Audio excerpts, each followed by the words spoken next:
What is good, y'all? SGG gang, it's your boy SmooveGotGame back with another Detroit Tigers rebuild video, man. Thank you guys so much for all the love and support you guys have been giving the series. And today we're going to be wrapping up year 3 in the franchise. It's been a tough year. You can see we're 4 games under 500. Not exactly what we were hoping for after going to the postseason last year. We kind of took a step back. I saw some feedback. You guys kind of like that. I do too. You know, you don't want to just continuously get better. That happens when you rebuild, especially when you got a lot of young guys coming up starting to make plays. Sometimes you regress a little bit. And we've seen that. Now, as we get into this video, we're going to get into September calls. So it's time to bring up a couple of people up to the major roster. Make sure, as always, though, shameless plug, leave that like, comment down below any other feedback you want to give on the channel, and subscribe if you're brand new to the family. Road to 1K. Let's get it. But the people I was thinking about bringing up this time around, I want to bring up Jace Jung. I mean, he's getting near 24. I saw a lot of good development this season. Maybe not good enough to get his B potential back, but definitely has shined and has looked very, very good at the AAA level. He's finally showing that he can maybe potentially take over at second base, or at least be a bench player. So I want to get some looks at him, see what he can do. Batted 280 down at AAA, so I want to bring him up. And then we're looking for people to come up and take third base. So I thought, why not Ryan Kreidler? He was an all-star this year, has a pretty good bat. I mean, he only has one more minor league option left, so we got to kind of figure out what we're doing with him, especially at 27. So this could be a look at to whether, are you going to be gone? Have to completely restart over at third base, or can you make the roster? So I wanted to bring him up. I didn't bring up Fernando Gonzalez. He didn't have enough AAA time for me to feel comfortable just kind of skipping him up, and his overall isn't warranted of it. If he was like a 78, then maybe, but being at 72, I was like, we'll just go ahead and let him stay at AAA, finish up his stats down there. And that'll be kind of what we're rolling with into September. You see, we're taking on the Twins here today as we get through. Basically, I'm going to try to get through this whole month. Unless the wild card race gets tight, then we'll slow it down, maybe break this up into 2. But we won't know that until we start playing some of these games. And what the first thing we're going to do is player lock with our September call-ups. Ryan Kreidler getting into the starting lineup here against the Twins. Top of the second, we're already up 2-0. Batting down to the 7th spot, so that way he gets a chance to get a little comfy. Not a whole lot of pressure down here at the bottom part of the lineup. So hopefully we're able to have a good game with him as he swings through the first 2. He sees, breaks his bat on the third one as Daniel Espinosa gets him to ground out to the catcher. Easy play over at first base. So my plans with him, like I said, I just want to see what kind of stats he can put up. Can he be a bench guy at least at third base? Could he be the future? Maybe he could really take off. Now he's got 69 overall. He's a C potential, so he's reaching the peak of what he's supposed to be able to do.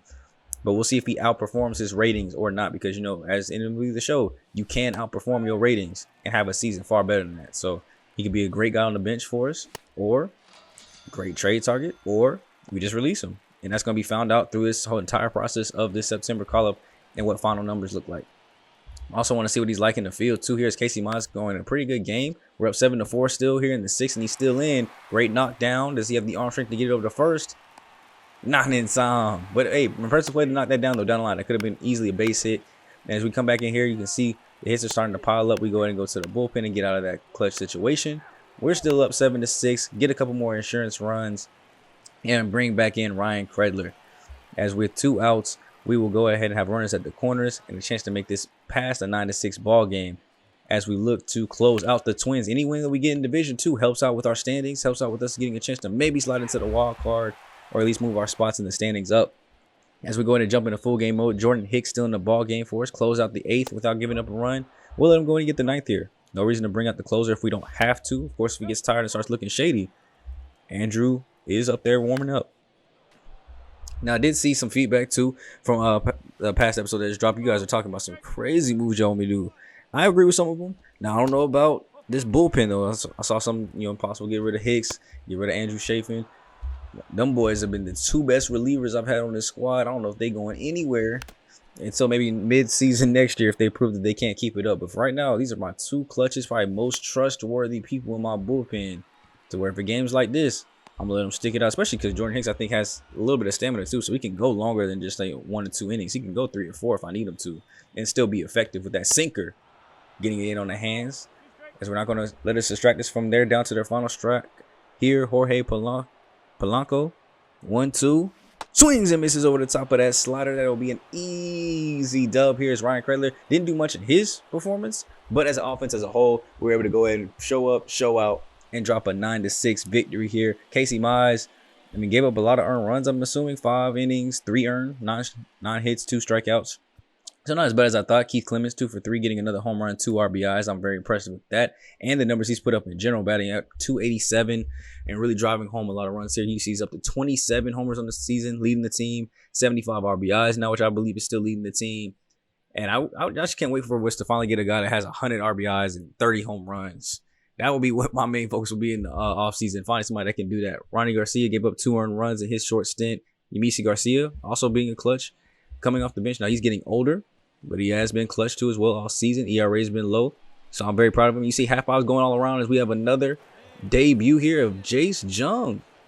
This will be his first ever Major League action, actually. So this is his first Major League game coming here in the September call-up. And just because I want to see if maybe he can potentially make the bench squad next year. We'll get this sample size in spring training to kind of make that decision, because he's getting, I don't want to say he's getting older, but Gleyber Torres is getting older. And I need to find out if I need to go find a second baseman or if Jace Jung can get it done. Now here today we just have him DHing because nobody else was tired in the lineup. So he'll come in as DH, so we won't see his fielding as much. But here we're still up 6-0. The Twins pitching staff is horrendous. We have a runner at second with only 1 out. Connor Willing throwing that changeup low in the dirt. Looks like they're in the bullpen already too, so this must be their long reliever. As we take that up the middle past the shortstop. Great base hit there from Jace Jung. They're going to go and throw it to the plate. We're going to try to slide into second base, which we will get there, and the run will score with ease. And that'll be an RBI base hit for, yes, you guessed it, his first career Major League hit and RBI. Coming way to give us a 7-0 lead here in a blowout. And what a way for it to come. Hopefully that's the first of many for both of those, especially if he makes it up to this roster and is able to get onto this bench. I don't know. There's no clear path for him to get onto the field unless he can play third base. But as of right now, somebody can come off the bench and get spot starts as he slides on in for an 8-0 lead. And then we go top 9, trying to just get some more insurance here off Andrew Haney, who's had to come in and throw basically a starter game. 50 pitches already through this point. 1 out. Gets a 4-seamer about chest level. Not able to take advantage. Gets a circle change, pretty much a little bit more in on the hands. This one will bloop down into the outfield. This one will be a clear-cut double, so no chance for this to be a single. And it'll be 2 RBIs as well to really increase that lead up. Now it is 10-1 Detroit. We're going to stay here with full game action as Jake Rogers takes us deep out to left center field. But the outfielder will stand underneath it, gloving it before the warning track. Deep enough to move up Jace Jung into third base, however. And now we're just looking to rotate around the top of the lineup. Morris Jones, more of that hard-hitting balls that gets knocked down by second base, but too much speed will lead to an RBI base hit. Good job, Jones. Has looked very strong as Rookie of the Year candidate. Let me know before we get to the end of the video, who do you have right now? Again, Keith Clemens, Morris Jones for Rookie of the Year. Who you got? As they will go to their bullpen yet again. Miguel Belia will be coming in, really emptying out that bullpen as Andrew Haney did what he could for as long as he could, but we were just starting to tee off. And it was going to get much worse because we had a lot of our good hitters about to come up now. As we go to our 2, Riley Green. I'm glad I moved him up to this spot in the rotation. I think it's really helped the offense be more consistent, get a lot more RBIs at the top half, and score Morris Jones more often. As we try to steal here, they go with the pickoff and get him lacking. Caught in the rundown, he just goes ahead and concedes and gives it up. No reason to waste energy and stamina there. There was probably no way we're getting out of that. So just go ahead and get tagged up, and we'll go back to the bottom of the 9th. Now it's Tyler Alexander has been in this ball game. We're up 11-1. No reason to even, warm anybody else up. Go finish this ball game. Even if we give up a couple earned runs, it's okay. 1-2. Got caught swinging. He swung into the ball, so they're going to call a strikeout there. He'll have to go sit down. Brooks Lee coming up next. 2 for 3 on the day. But you can't be 2 for 3 if you're going to watch the low ones. 0-1.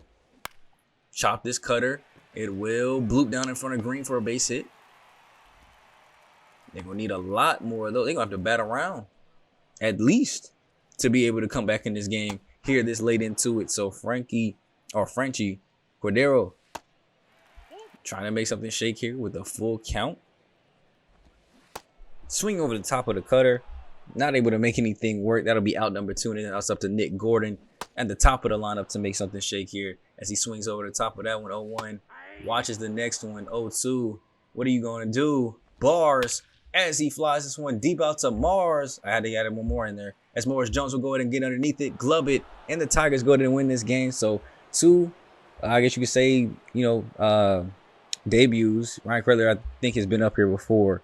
I think he has like some MLB service, so not exactly his debut, but 2 guys that we brought up for spring debuts end up leading to 2 W's for us as Matt Manning looking very strong in this start. I mean, get 7 and 10, only one earned run throughout the game. I'm imagining it was to him. He probably could have went with the complete game, but maybe this pitch count was just a little bit too high for my boy. As he went 6 in the third, 7 hits, 4 Ks, 2 walks.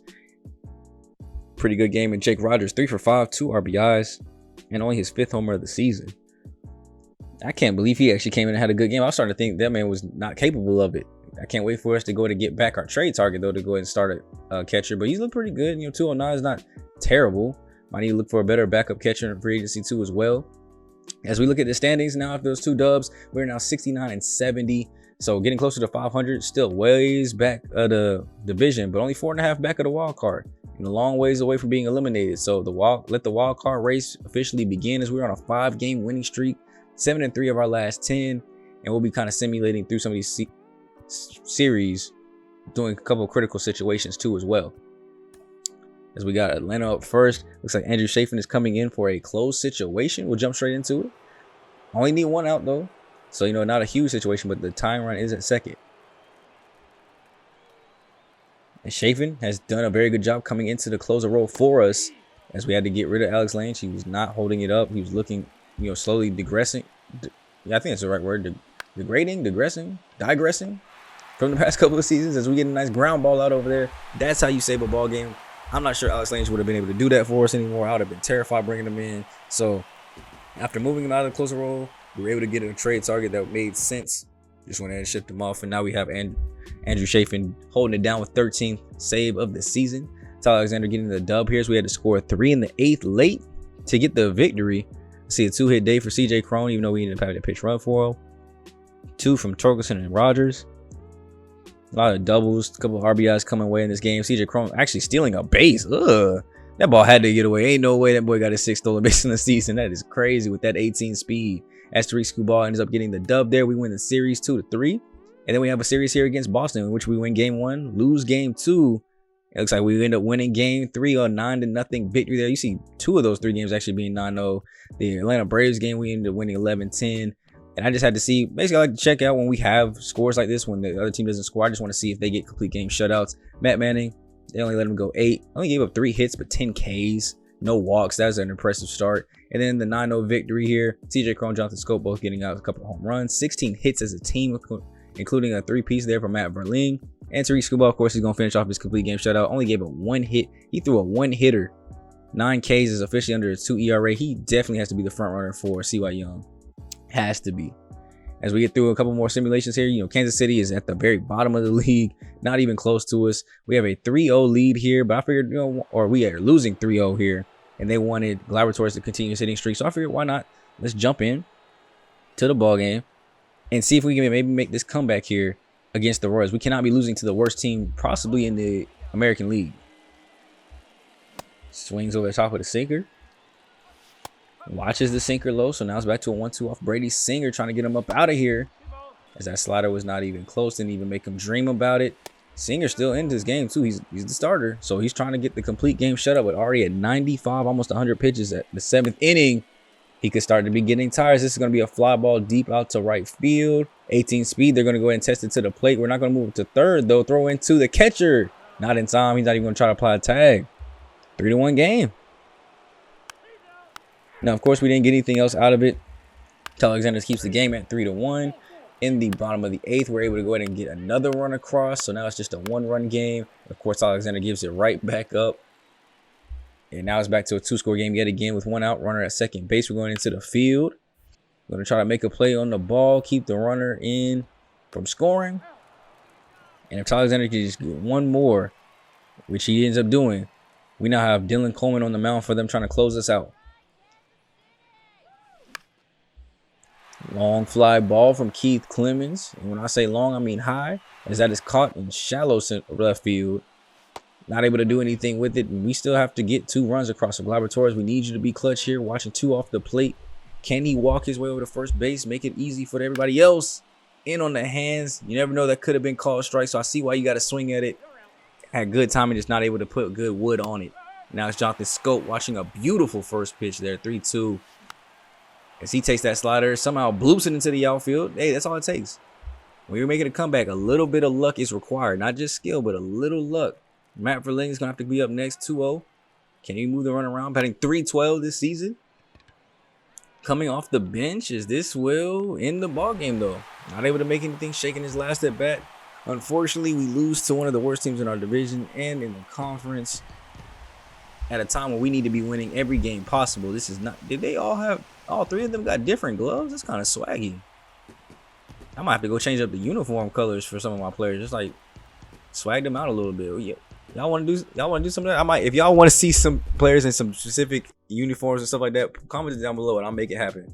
But I might have to swag out my team a little bit. That actually was kind of swaggy. No wonder they beat us. We had 7 hits as a team. Only were able to bring across 2. We gave up 12 hits to them. As you see, Green with his 21st double of the season.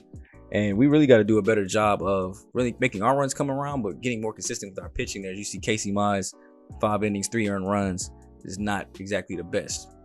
Now that ended up being game 2, so we ended up splitting the series 2-2 after getting a shutout there, 7-0. And then Verlaine gets down with the injury. He's going to be missed 2 to 3 months, despite us going ahead and winning a 2-3 series right after with the Cardinals. And this actually puts us up over 500 for the first time in a long time this season. And now we just have the Rangers, Astros, Giants. And we end up with a critical situation against the Rangers, down 3-2. Runner is at second base, though, and one of our best hitters, over 4 on the day, but over 300 on the season, is coming up to bat. So you know I had to jump in.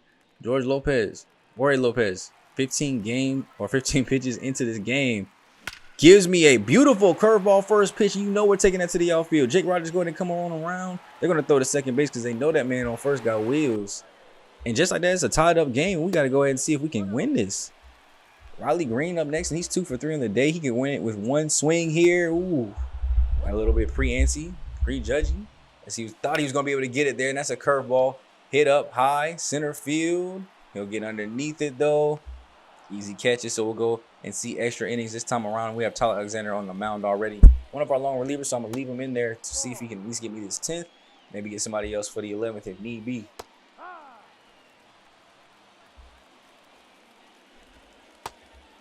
Looks like we got a very watchful eye from Alex here. He's up 2-1. We threw 3 pitches in the same location. The third one's the charm. Got him to swing at it, and it's a ground ball. Keeps the runner at second base, too, so that's a beautiful first batter. That's exactly what you want. Keep the runner at second base through the first, and then sack flies cannot bring him in on the next 2 subsequent batters. So Corey Seager is going to be up next, 0 for 4 on the day. Chops this one over to Torkelson. Runner will move over to third, but that's okay because any out gets us out of this without him scoring. Nathaniel Lau, 1-2. Swings and misses at the 4-seamer low. Great pitch.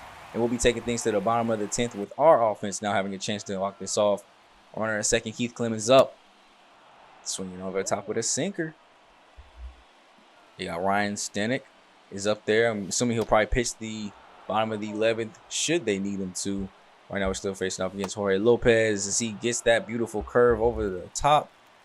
We swing right through it. CJ Crone chops this one on the ground and keeps the runner. Oh, no, he's going to try to go for it, and they go try to tag him, throw over to first base. Almost got a double play off that. Whew, the 18 speed is so slow. But Akil Badu up next with 2 outs. Swinging, missing through that curveball, low 0-1. Chops the sinker on the ground right to first base, who will just go ahead and apply the tag himself. More extras. Now, just like they might be going to their bullpen, we're going to ours. Jordan Hicks, 3.35 ERA. Low batting averages for both right and lefties. 36 strikeouts, 10 walks, and 37 innings. My man has looked good and even has 5 saves. 4 blown, though, so that's not an exactly welcoming sight, but he even has come in to save a couple games himself. Right now, I need him to come out and get a victory. At Giancarlo Stanton, 1 for 4 on the day. We're pitching him carefully. 1-2. Gets the call strikeout there. Didn't have to pitch to him and still got to strike him out. And this will be a deep fly ball for Jones, who will come in, grab it. And I'll keep the runner there at second base. So just like that, that's exactly how you want the inning to go. Strike out, fly out. Now they need a hard hit or weakly hit base hit, honestly, because if it's too hard to hit, he's not going to be able to score. A weak base hit will be the only thing that can score him right now. And, of course, that's right over to first base. He takes it himself once again to end back-to-back innings the same way. And there goes Ryan Stanek. 28 games. ERA is a 1.1. Sheesh. I'd hate to see what his whip looked like then. 11 walks. It doesn't even show how many hits he has, but lefties are hitting under 200. Righties barely over 200. This man is a tough guy to hit, and we'll have to hope that we can get lucky here. Gleyber Torres swings over the top of that slider. He'll go sit down in the dugout. That's exactly what you want. Jonathan Scope 2-2. Can they get him retired too as well? That'll be a four-seamer hit deep. Not even going to be close to the warning track, so we're not even going to think about moving up on that in the field. And it'll be up to Spencer Torkelson, who first pitch tries to inside out a four-seamer and ends up popping it up. Visibly frustrated as he bangs the bat on the ground. And just like that, we'll have to go to 12. And the first thing they do is get this one out to Green. This will be a base hit. Not going to try to score the runner on this one, but that puts runners at the corner. Still no out, so now we need a strikeout here. This ball's going to get into the dirt. Nobody's going to try to move up, thankfully. Duran, 1-0 pitch. He looks like he's going to try to lay down a bunt. This one's hit right back to the pitcher, though, kind of hard. He's going to go to the plate. Got him in time. You have to try to go to the plate there, serve the run if possible, and just concede the other two, which is exactly what he did. Then he comes back and gets a strikeout on Bubba Thompson. So next up is Alex Verdugo. 2-1, chops this one on the ground. Torres not able to make the play on it, so Green's gonna have to come in. They're gonna send the runners to the plate. This is a long throw, right on the money. Got him by a mile.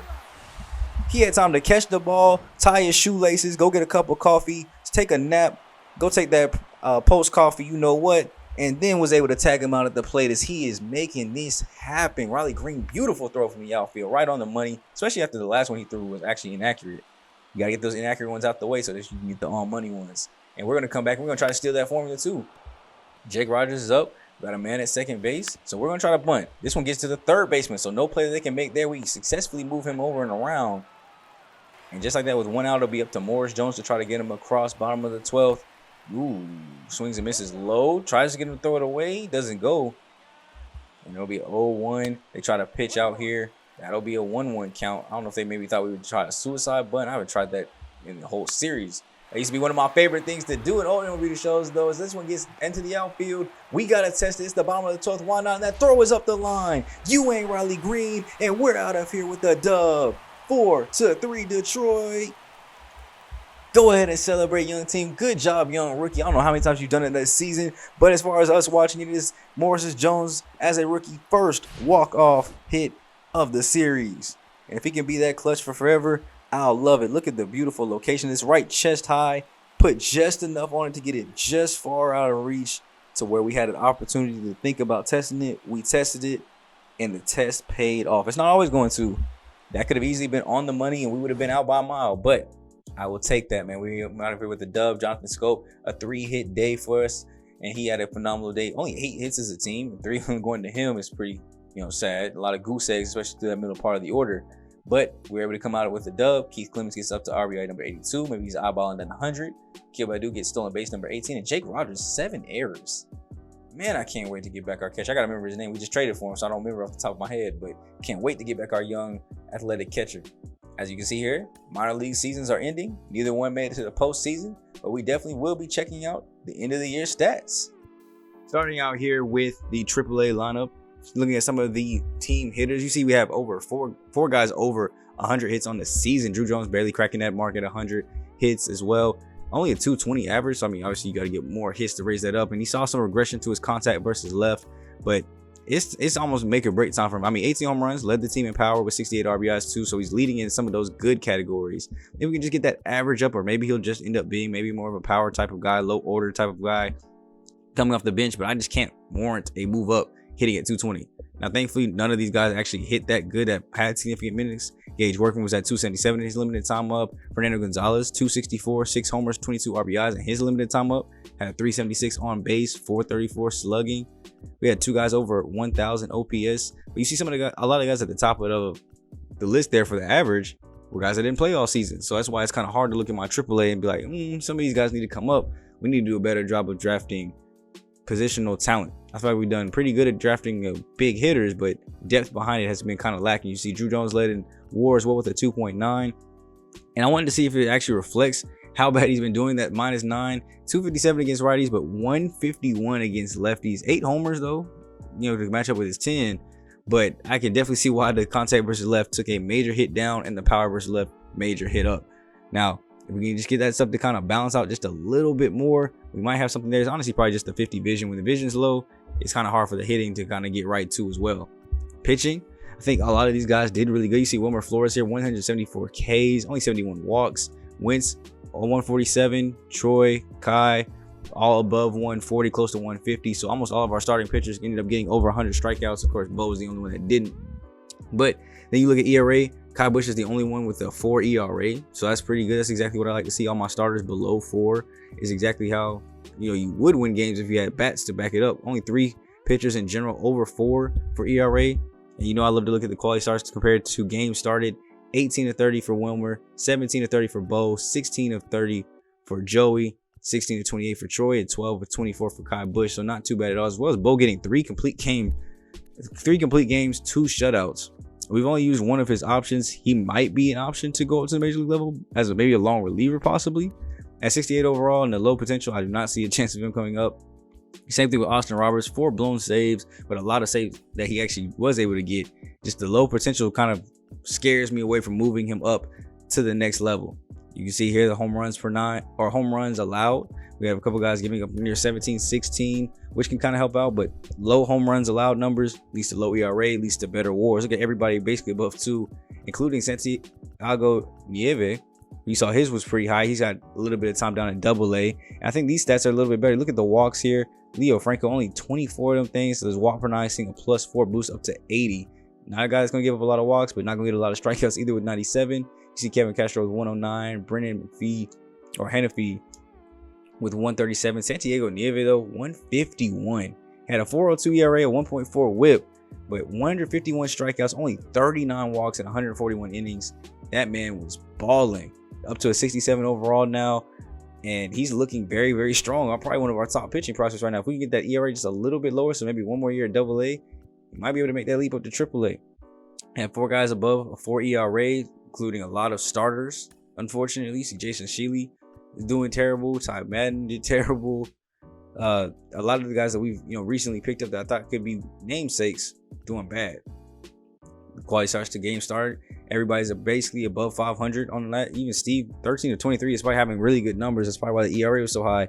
Only 13 of his starts were quality, so I was actually surprised at that. But he still had 2 complete game shutouts to go along with it. So my man can go deep into ball games, get outs efficiently. Then you look at the earned runs here compared to the home runs allowed. Still not even that bad, 20. It's kind of where you get it up there. But you got to kind of just shake that off, right? WAR was still good for him, 2.7. The lowest it looked like was a 2.2, and he was just straight up killing it as dogs. And then you go to the bats. We have now 5 guys over 100. Still averages are low though. I'm not seeing anybody with these guys hitting over 100 hits. The highest average I see over there is 264, maybe home runs. Not really impressing me that much. I mean, 14 and 13 is, I guess, okay. I'm trying to see if somebody's gonna hit 20 down here. That would really warrant a move up. Now look at the averages here. Danny Dietz, 306 in his limited time at AA. 2 homers, 5 ribbies, 11 hits. Seeing great progression here. He's spent most of the year at single A, but did a very good job at AA. So he'll definitely warrant himself being on that AA roster next season and out of single A for sure. And we'll see how far that 60 overall can go. He's got B potential. So hopefully he's got a pretty high ceiling. I didn't have a huge WAR coming up the bench, but Ben Malgary with a 2.4 ended up doing his thing at AA. Now we come back up to the major league roster though, as we have 6 games left in the season. We're 1 game over 500 and still technically in the playoff race for the wild card spot. So we'll be getting into as many of these games as we possibly can. Won't full game anything but the last game of the season, of course, unless there's like a clinching game. But in this particular instant, we're bottom of 9. Keith Clemens is up trying to walk us off against Houston. Got a slider, or a slurve, I should say, right up there about chest level. Tried to pull it, didn't work. Gets another one. This time tries to get out a little bit in front, maybe a little bit too much. 0-2. You can see he's really trying to use these breaking pitches to get him to swing and miss, especially after you swing and miss after 2. That is a terrible call. I'd be pissed off too. That ball was nowhere near the strike zone.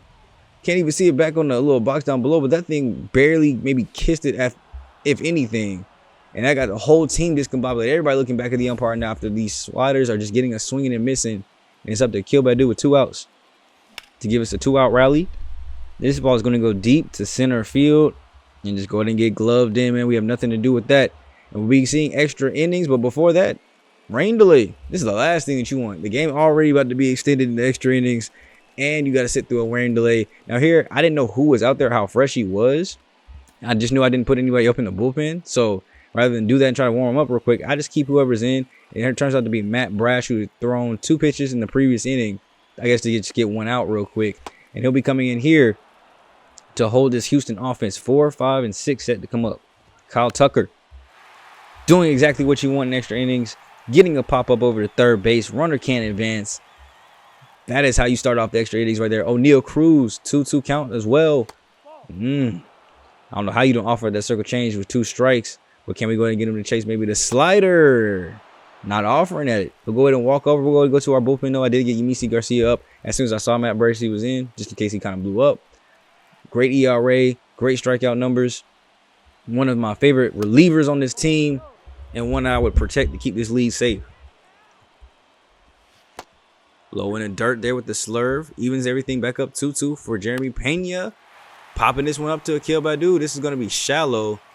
I wouldn't test it, but we're going to see if they move. No runner movement. Nice easy throw over to third base. It's a courtesy throw. But now they've got 2 outs, and it takes a hit here from Alex Bregman. Chopping on the ground, almost getting a base hit down the third base line. That four-seam was basically right down the middle. It was there for him if he wanted it. And there goes another one, too. Pretty much same location, 0-2. Now you got to hit him with the breaking pitch away, which is only able to get to Torkelson. Great sliding grab and taking it himself. Great show of athleticism. My boy slid on the ground, picked it up the dirt. And now we go bottom 10 with our chance to walk it off. Gleyber Torres up at the plate. Facing up against Ryan Presley still. First pitch he sees is a slider. This is going to be high and deep. Heading back to the gap. The wall bounces over it.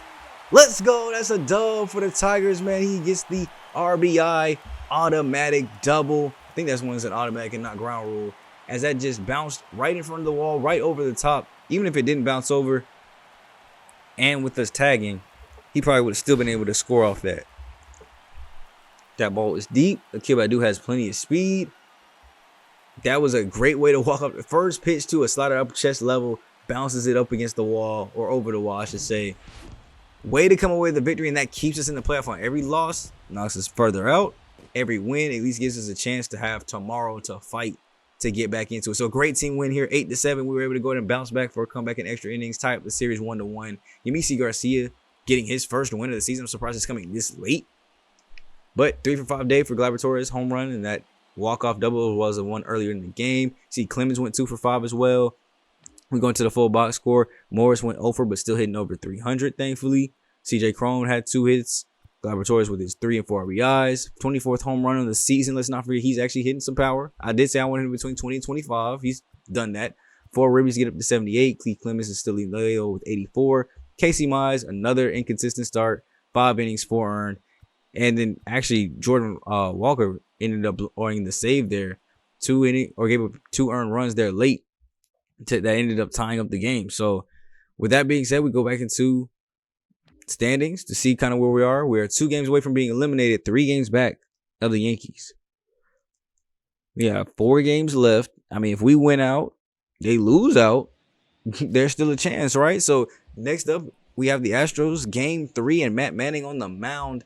He's been inconsistent too as well, but it looks like at least to finish out the season, he's back to what I thought he would be all year long.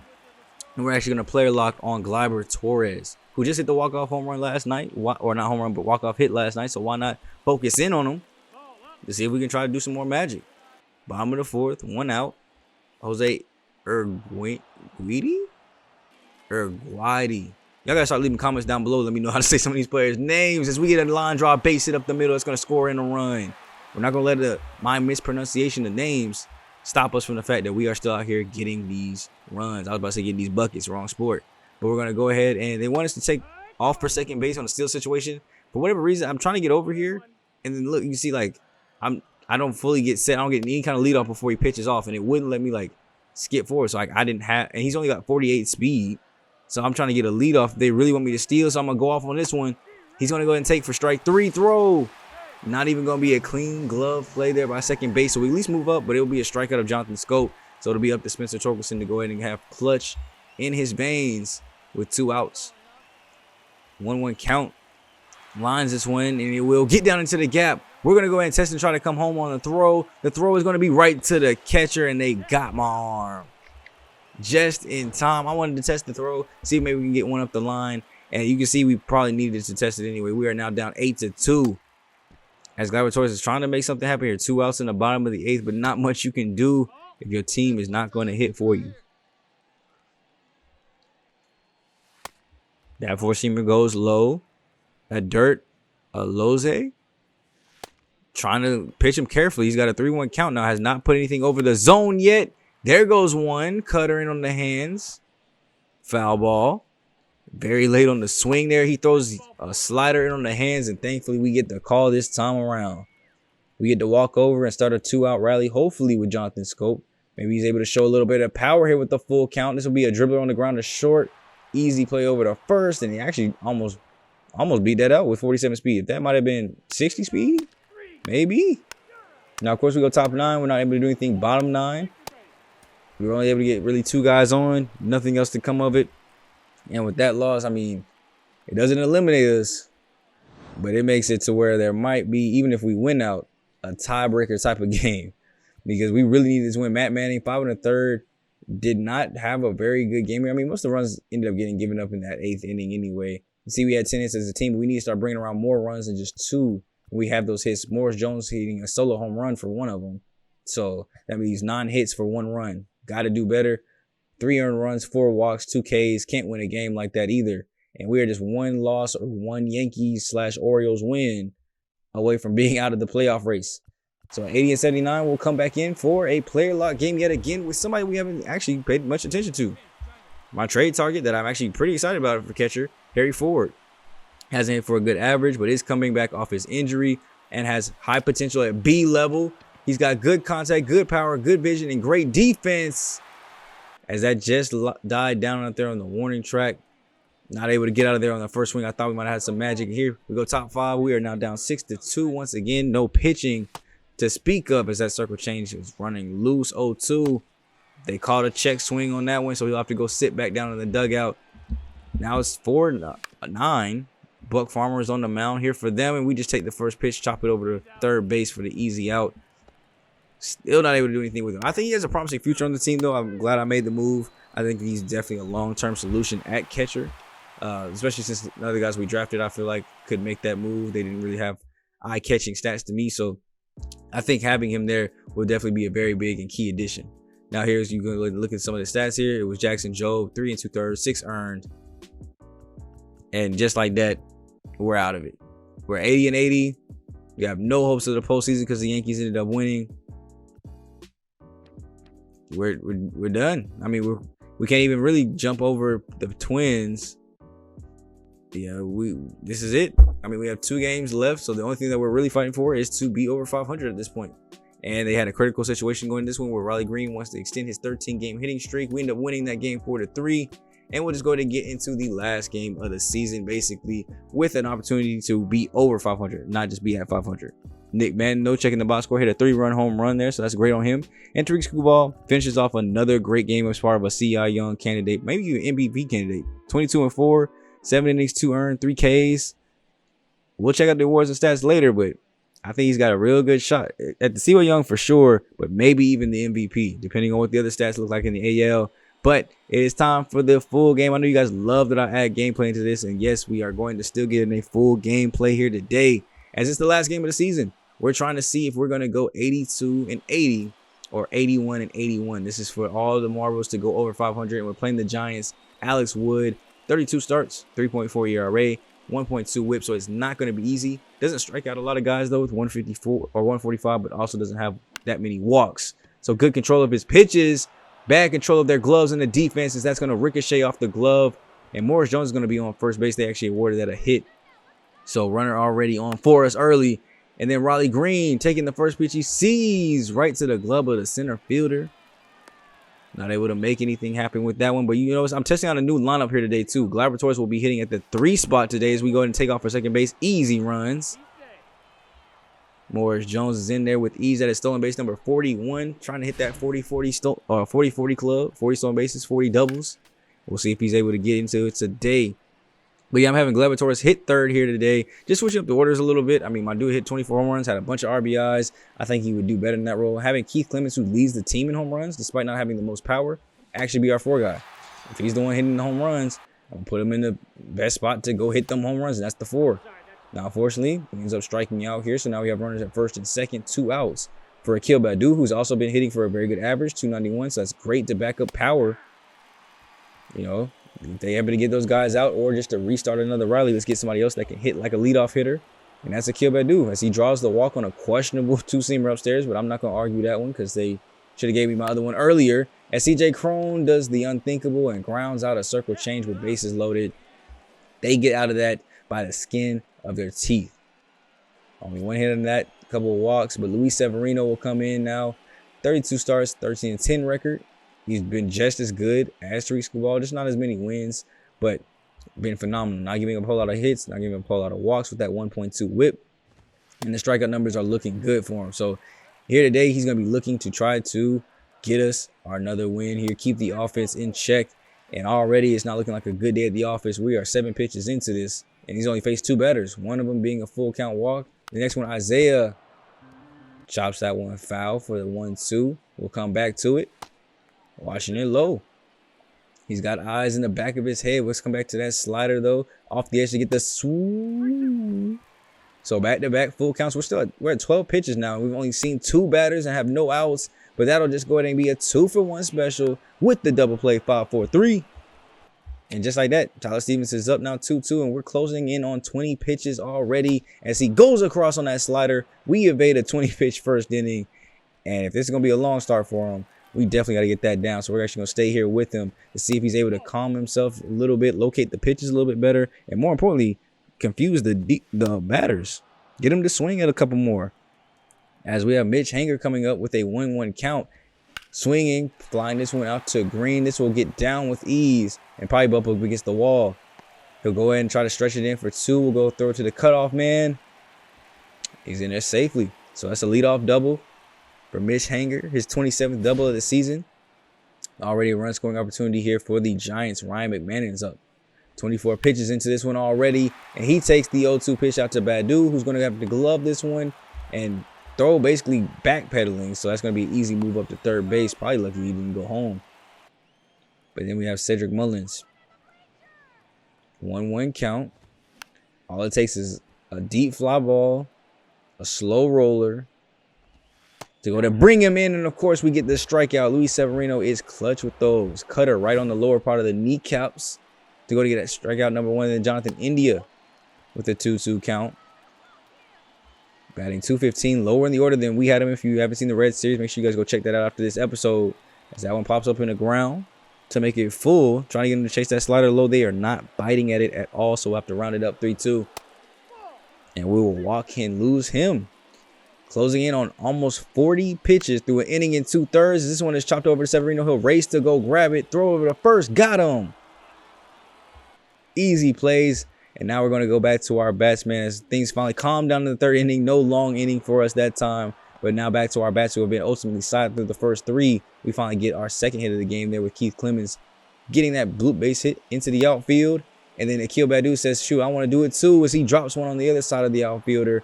And trusting the arm to third, not going to fully do it as we go back to 2nd. Keith Clemens is in there, 1st and 2nd, and now CJ Cron trying to redeem himself from the double play, or not double play, but the ground ball he hit with the bases juiced last time around. Moved him down to the 6th spot. I mean, he still got power, so not taking anything away from him. He can still be a scary 6-hitter, but that average was just way too low for me to keep him up there in the top part of the order. And maybe he can help with that a little bit, as that one will get down up against the wall. We're going to send a run around home. We're actually going to bring also Akil Badu with the 80 speed on home. Throw goes into the plate, not in time. So an 2 RBI base hit. Only reason I didn't send him to 2nd is because I thought they would easily throw him out there. His speed was just too low. So he's the only person on this team that probably would have turned that into a base hit. Anybody else would have had a double on that, and that would have been a RBI most likely on that one. But here, we just have 1st and 2nd off the Jonathan Scope base hit down the 3rd base line. Next up is Spencer Torkelson, who still has a chance to make this inning blow up. Just please don't hit into a double play ball here. 2-seamer up in the zone. This is skied out to left field and will be caught before the warning track as he comes in firing to 3rd base. And he must have forgot CJ Cron's the one on there.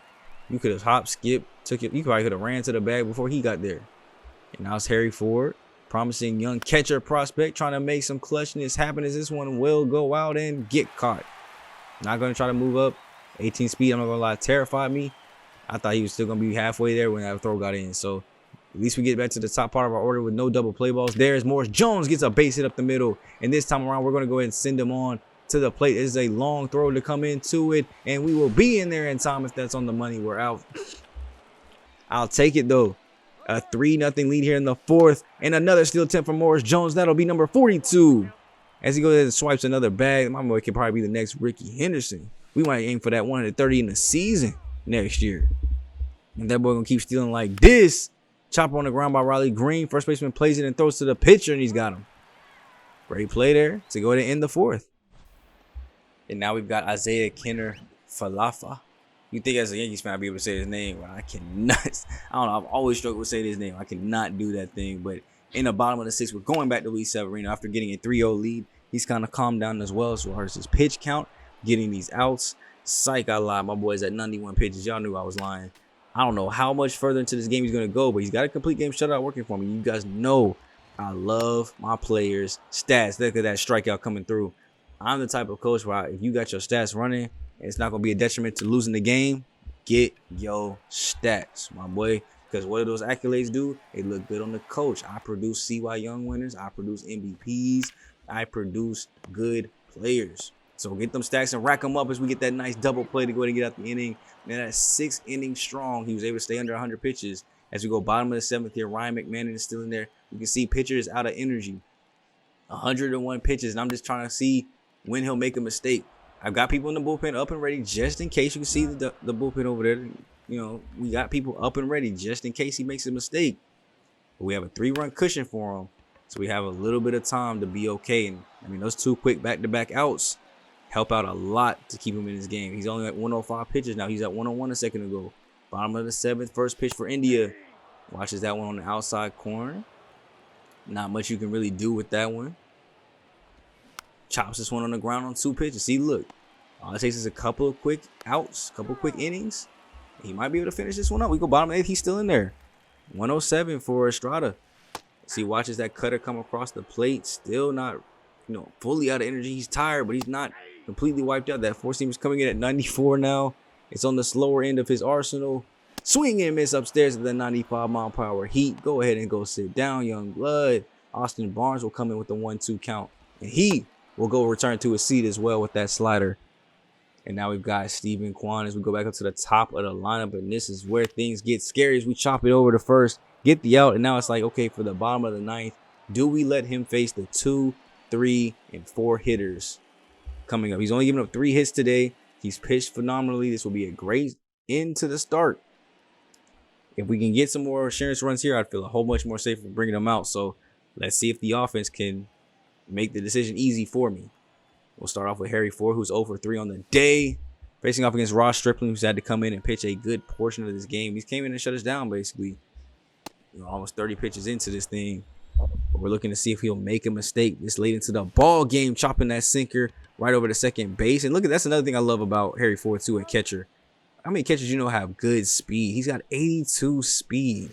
That is a lot of speed, especially. So it's really good to have him at the 9 spot. Then if he can get his contact right, and then that mix of that speed to match up with Morris Jones at the top, it's going to be so deadly. It's going to be exactly almost like what I had with the Reds when we had Tyler Stevenson. He just hit for a really good average and then turn that thing over to Jonathan India. Imagine having your 9 and 1 hitter both hit over 300. It's no wonder you won the World Series that year. You know what I'm saying? So here, it's a couple quick outs as we have 2 outs now. Runner is at first base. That is Morris Jones. You know what he's trying to do. Give me that swipe. Swiper, no swiping. Swiper, no swiping. As he takes bag number 43, taking off for third base here. As Torres goes in and swings on it, though. That was a slider that was pretty beautiful, so you had to. Flies it out, though, so no extra insurance runs. And now it's like decision time. Do we keep him? Do we don't? Isaiah is back up here. And I just couldn't do it, man. I did not want to lose this game. And we got our guys ready. They're stretching and tossing. I got them going into full warm-up mode. I could not bring myself to bring somebody else in and ruin this complete game shutout for Luis Severino if he can get it. And the first pitch that he throws is a fly out to Green. That's a great way to start it. Easy out. Next person up is Tyler Stevenson, who is 117 pitches on the day. Just saw 118. He's swinging through it like it's the first. He's going to easily tap up to 120 pitches. Look at that, 80 strikes, 39 balls. This is a very efficient game too. Not too many pitches have been out of the zone or taken. He's been getting to the chase, get those calls in on the corners. Great strikeout pitch there. Now it's come down to Mitch Hanger. Can he get the complete game shutout with the 0-2? The ump said, I need this game to go on just a little bit longer, young blood. I need you to hit 124. So 1-2. Chops this one on the ground, and the game will end on 124. Throw over to first base, and he got home. Great play there by the Tigers, and they walk out of this with the dub. Obviously, doesn't mean anything as far as playoffs are concerned. Doesn't do anything for us, but it does say that we finished over 500. We didn't finish at 500. We finished over 500 with a complete game shutout for win number 14 for Luis Severino. He's now 14-10 on the season, so he's done a very, very good job at doing the things that I've needed him to do to be a baller. My boy has been clutch. My boy has been a very good number 2 starting pitcher, and I think will be on this team for a couple more years. And hopefully somebody else can evolve into that role, and I don't have to go right back into free agency and look for it. But the way that the inconsistency looked from the bottom 3 starting pitcher might be a need that we might need to look at. See, 9 innings, 8 Ks, only 3 walks, 3 hits, so only, I guess you could say 6 people on base for him. 10 hits as a team, 3 from Morris Jones, 2 from Keith and Nikhil. Kind of went over in that middle section, but I think that could be a very good lineup for me. Let me know down below what you guys think of that lineup. Gutting Gleyber Torres be the 3, and of course I don't know if CJ Cron will even be on this team next year, but you know, we'll look for possible replacements there too as well. Now, great game all the way around, but that basically kind of draws the end of the season. I did want to check on one thing, because there's one thing I didn't point out during the game, but I wonder if you guys noticed it. There were a lot of foul balls that led to Luis Severino throwing these pitches.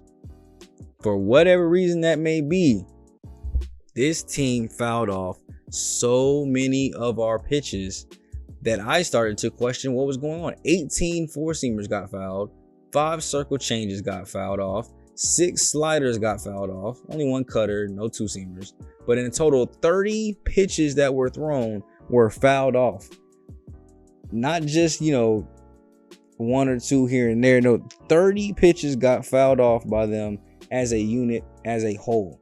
Now you can see, you know, where the swings and the balls and everything was, but I thought that was an abnormal amount of foul balls. You know, maybe somebody out there that knows the stats for real, like, let me know, like, am I tripping? Or is that like, nah, people foul off like that all the time? Like, it just seemed like every pitch, every time I get to 0-2, they would just work counts, foul off, foul off, foul off, take a pitch here, take a pitch there. And I'd be in full counts all day. And it was like, no wonder I'm at 90 pitches through 5 innings, because we can't get anything. Now I went over to our side too, or to the Giants team, to look, we only had 16. We had half as many fouled off balls. A lot of times when I was trying to swing and foul stuff off, we missed. Now I only have 9 swings and misses, because I don't think it also shows the outs that were misses, but I was not getting the same type of luck, the same type of love that they were getting as a team. So it was very depressing to see those kind of numbers. So I just wanted to highlight that, show that to you guys, just so you guys can see, and, you know, let me know, are those normal numbers to have 30 fouled off balls in the game, or was I being cheesed out here, bro? Because the MLB The Show was not messing with me today. So I will basically end the season, and you guys know what time it is. It's time to go ahead and look at those league leaders, as Tariq Skubal leads in ERA, wins, complete games, innings pitched, and whip. That is a lot of league leadership awards there. You see a lot of those big categories. And Morris Jones led in stolen bases with 43. Now, as we look at just some of the league leaders, we'll look at both AL and NL side. So buckle up for the rest of the video, man. We are going to be checking out some stats. So if you guys love stats like me, go ahead and kick it with your boy and look at how great some of these guys did. You see Morris Jones was up there top 5 in hits. He was up there top 10 in average. He was at 8th in at bats. Led in doubles with Bobby Witt Jr. at 49. Almost had 50 of them things on the season. And all this coming as a rookie too. Like, these are great numbers to have as a rookie. Like, my boy was killing it with the hits, killing it in every aspect of the game. At least for me, I feel like he's got to be rookie of the year. Of course, we'll check out that here in a brief moment. But make sure you guys keep all these stats in mind too. As you see, Keith Clemens is up there with 29 home runs. Aaron Judge leading RBIs, but our RBI leader ended up being pretty far down the list at 21 with 86. Keith Clemens, so nobody coming close to the 100 mark. But let me know. You guys already know it's that end of the year time. I'll probably put up a poll in the community tab yet again over who is the team MVP. I actually, you guys showed up for the votes last time. Let's do it again. So make sure you guys are paying attention to these stats, or when I name the top 3, and tell me who you guys think the team MVP of the season was.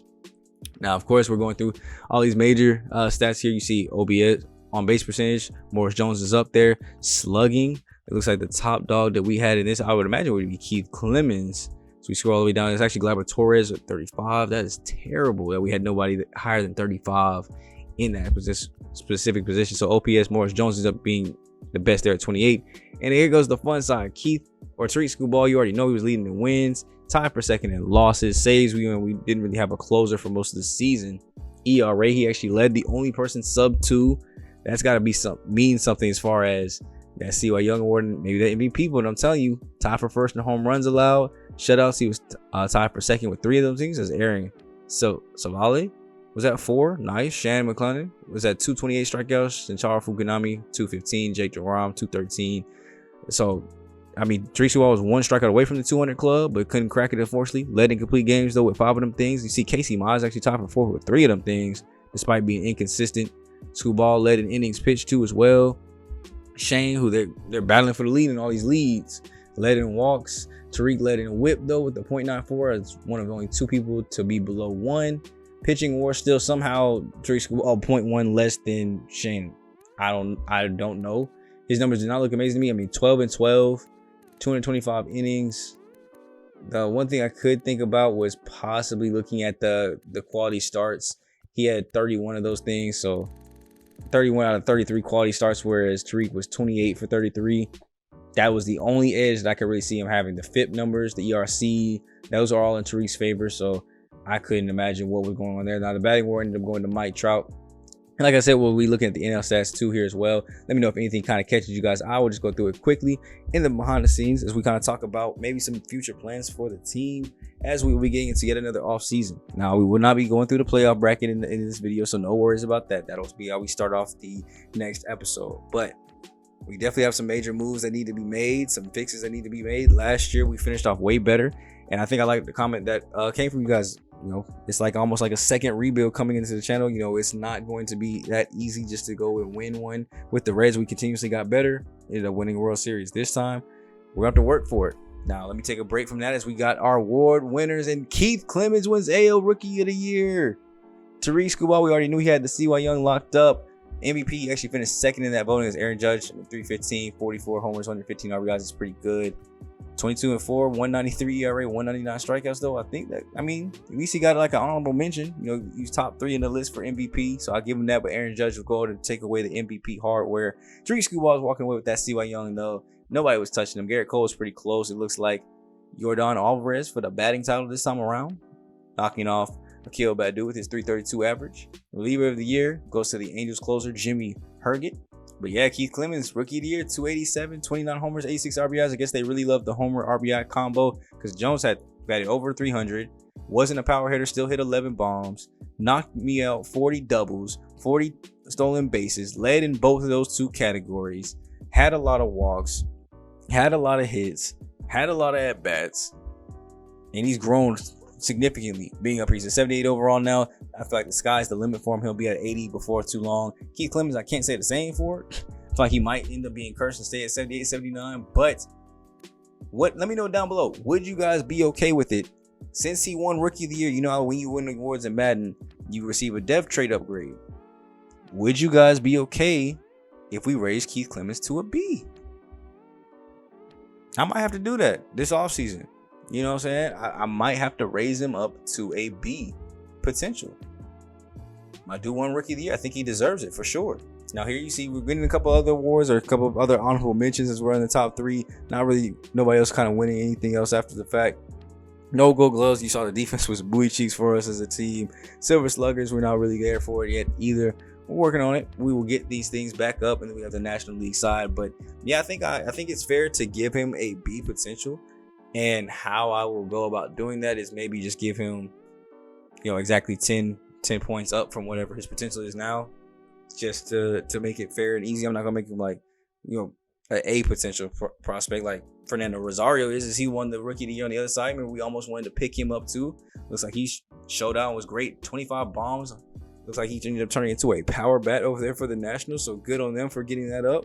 But I think that's the fair thing to do. If you guys agree with that, or if you guys don't agree with it, obviously I can change it later. But I think I might do that in the offseason video And I'll show you guys what it's moved to, so you guys can let me know if you guys agree with the move or not, or if I should change him back. But for at least the time being, I think that's the move to do, because my dude definitely earned it. He rocked out a Rookie of the Year. I think that's only right? And then, I mean, I would say the same thing for the guy on the other side, but y'all saw my dude already at A potential, so I mean, I can't really do anything about that. But I think he definitely deserves to get B potential. He plays way better than the C. His numbers are already way better than the C. I'm gonna give him that B potential. Now we'll look at the team stats here quickly to see what kind of where we finished off as a team real quick. 19th in batting average, batting 255 is okay.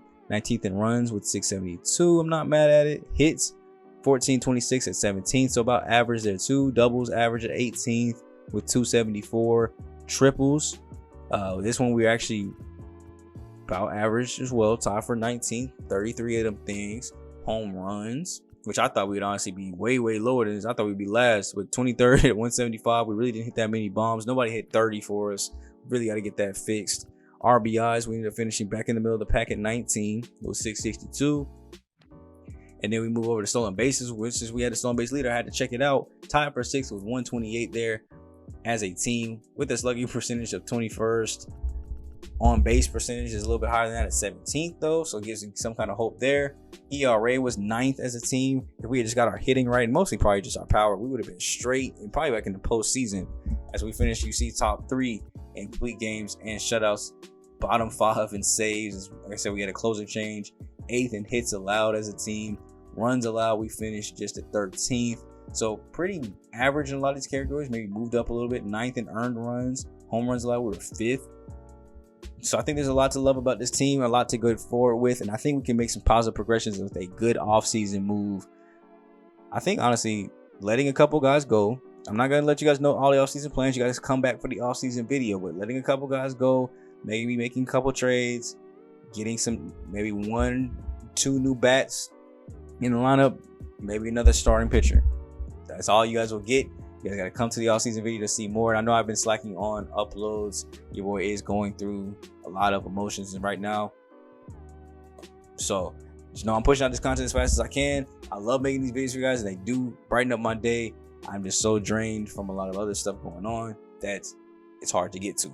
But I will keep these videos rocking for you guys. I know you guys love this series, and we will get to this World Series before Madden comes out. I promise you, we will knock him out. So, quick look at the playoff tree though. You see 1 seed on the AL side, Houston, 2 seed Cleveland going up. Well, they'll have their choice against obviously the 4 seeded Angels versus the 5 seeded Texans.